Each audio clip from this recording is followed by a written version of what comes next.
ស្ដីស្ដីបាទ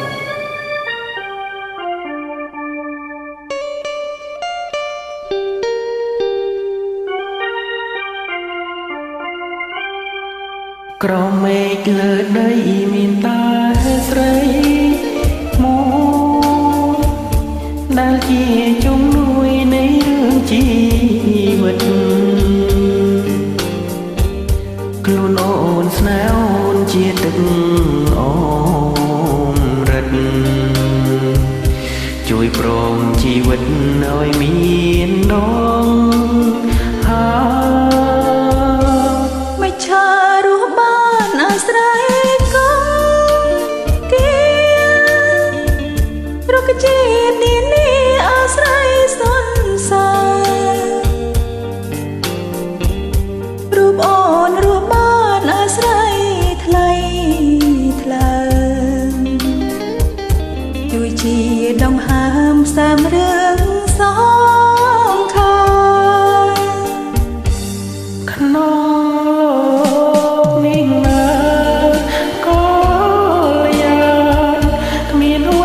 សំខាន់ដល់បងហើយណាមានតែអូនមួយជាត្រួយនេត្រា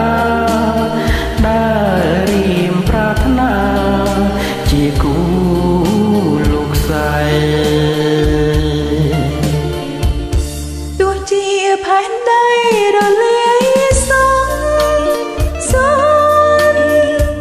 ស្នេហ៍បងនឹងអូនមិនសូនទេថ្លៃស្នេហ៍រួមគង់វងរងរឿងរាល់ថ្ងៃមានអ្វីប្រឡ័យស្នេហ៍យើងបានឡើ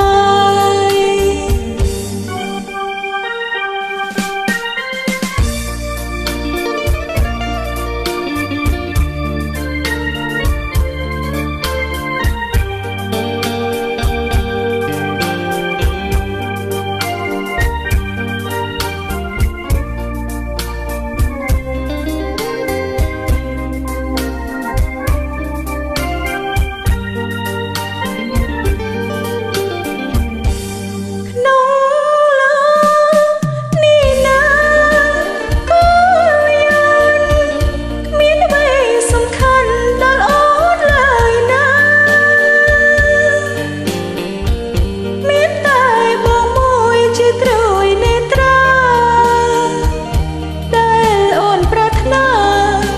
ជាគូ